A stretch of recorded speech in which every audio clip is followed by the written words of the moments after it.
Oh, ciao a tutti cari Bass Walkers, ben ritrovati. Ecco, l'avrete notato dall'intro, avete riconosciuto sicuramente il brano, è la mia magnifica Sunshine of Your Love ed è un pezzo dei Cream e ovviamente non potevo esimermi anch'io da parlare dei Cream questa settimana perché, come sicuramente avrete già saputo, è venuto a mancare Ginger Baker, batterista storico del trio che tutti noi conosciamo e probabilmente ammiriamo. Sunshine of Your Love è un brano storico, una parte di basso assolutamente da conoscere, quindi vi invito ovviamente a studiarla se non l'avete ancora fatto fino ad ora, e oggi vorrei appunto oltre a questa farvi vedere altre linee di basso secondo me interessanti, storiche, suonate dal nostro caro e vecchio Jack Bruce, che sappiamo tutti essere mancato anche lui nel 2014. Tanto per iniziare, come sempre, vado a fare un'analisi storica di quello che è successo. Perché i Cream sono importanti? Beh, sicuramente perché hanno ispirato tantissimi artisti poi a venire. I Cream hanno avuto una carriera brevissima, se ci pensiamo bene, perché hanno realizzato il primo disco nel 66 e l'ultimo nel 69. In questo lasso di tempo di soli 3 anni hanno realizzato ben 4 album, di cui 3 sicuramente favolosi, l'ultimo quello magari un pochino meno citato generalmente proprio per il fatto che è stato un po' l'album della discordia, un album che conteneva pochissime tracce, 3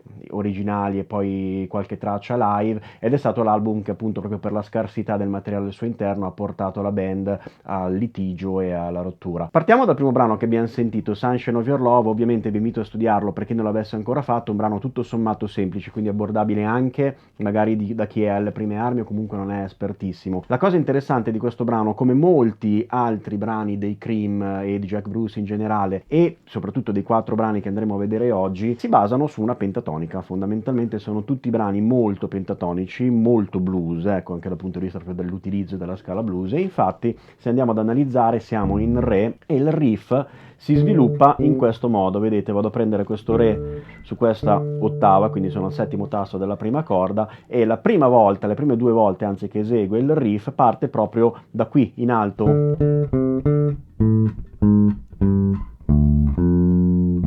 In questo punto dovremmo creare questo effetto molto caro ai nostri amici chitarristi, quindi cercare di, vedete, spostare la corda di un quarto di tono. Non è proprio un semitono, però è molto importante per la resa del riff che poi nello sviluppo, nel momento in cui entra il cantato, si riporta un'ottava sotto, quindi la prima frase perlomeno viene eseguita da qui e poi rimane uguale. Poi cambia accordo, classico del blues, andiamo sul quarto grado che quindi è un sol, e sul sol ripetiamo la stessa frase riportata, ovviamente trasportata. Lui la suona qui e poi si ripete eccetera eccetera. Questo comunque vado via abbastanza spedito perché immagino la conosciate già, mi aspetto da tutti voi che conosciate già Sunshine of Your Love, e comunque come sempre trovate le tab scaricabili direttamente dal mio sito davidemartini.com, quindi trovate il link qua sotto. Comunque se già siete stati sul sito sapete dove trovare tutto. Bene, continuiamo con un altro brano che è questo.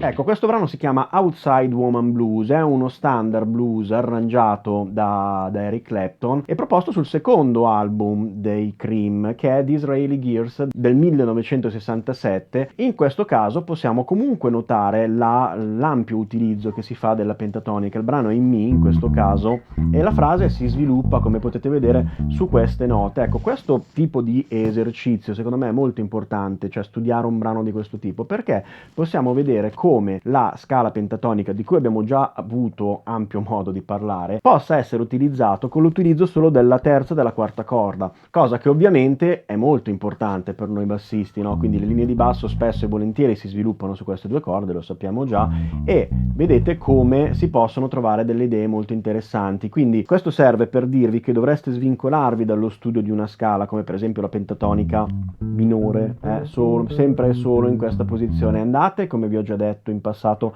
a prendere, a cercare queste note in altre posizioni, soprattutto riportandole verso il basso, perché è qui che poi si sviluppano i riff, come dimostra questo brano, e sentite com'è interessante anche dal punto di vista ritmico. Quindi questo è un po' quello che secondo me dovreste carpire da questi brani. Ovviamente io considero capolavori tutti i pezzi, tutti i dischi dei Cream, sono abbastanza un loro fan, diciamo, però a ragion veduta credo comunque nel blues e nel rock sono assolutamente stati dei maestri. Considerate che i Cream venivano considerati un supergruppo proprio perché i tre elementi comunque arrivavano da esperienze notevoli, molto notevoli ai tempi, quindi si sono messi insieme e hanno formato i Cream, che voglio dire per l'epoca e anche adesso erano una band stratosferica. Una delle loro caratteristiche principali, più forse dal secondo disco in poi, era l'ampia improvvisazione, l'ampio spazio dato all'improvvisazione. Se andate ad ascoltarvi i loro live sentite delle cose pazzesche. Il classico Crossroads, classico blues di Robert Johnson, che loro ovviamente, di cui loro hanno fatto un cavallo di battaglia, un solo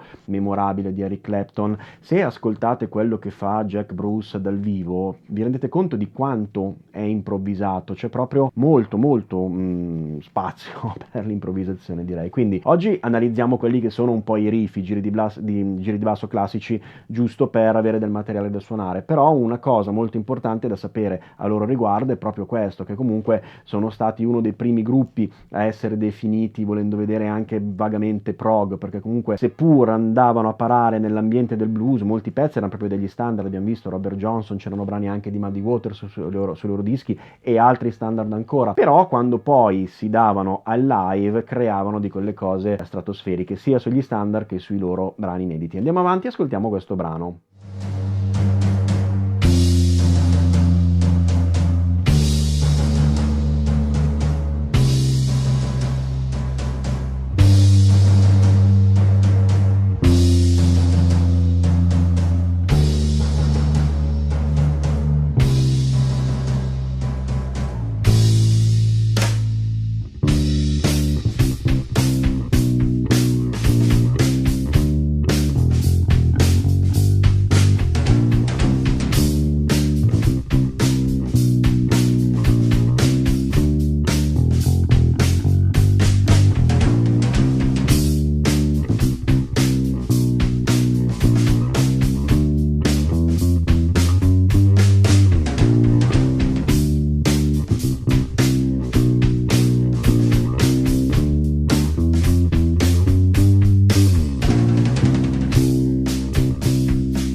Ecco, trattasi di White Room, altro pezzo clamorosamente famoso, inserito nel loro terzo disco del 69 che è Wheels of Fire. È il brano che apre il disco che poi vede al suo interno appunto altri standard blues, altri brani scritti da Jack Bruce in collaborazione con altri, e di White Room possiamo notare spesso, anzi diciamo così, viene considerato una delle linee di basso più semplici scritte da Jack Bruce, però molto efficaci, molto utili alla buona resa del brano. Quindi questo è un brano che voi potete studiare a qualunque livello, secondo me, basta trovate la tab, quindi non c'è molto da dire riguardo di questo brano. L'unica cosa interessante che voglio farvi notare è l'intro. Queste note lunghe, uno si aspetta di contare fino a 4, se lo fate cannate, detto come si diceva una volta. Sbagliate in pieno perché è un 5 quarti, il brano parte in 5 quarti e ci sono queste 8 misure di 5 quarti in cui si tengono queste 4 note, quindi Sol, Fa, Re e Do, ripetuto. Quando poi andiamo sul La, che è l'accordo che poi introduce la strofa, l'inizio della strofa, questo La viene suonato in 4 quarti, quindi 1, 2, 3, 4, e a questo punto partite con il groove che trovate scritto, è in Re, abbiamo la strofa e il ritornello che si alternano. Vi ho scritto queste due parti, che quelle che avete sentito, e buono studio anche di questo brano. Su questo disco, tra i vari capolavori che sono contenuti, ne ho scelto un altro che è questo.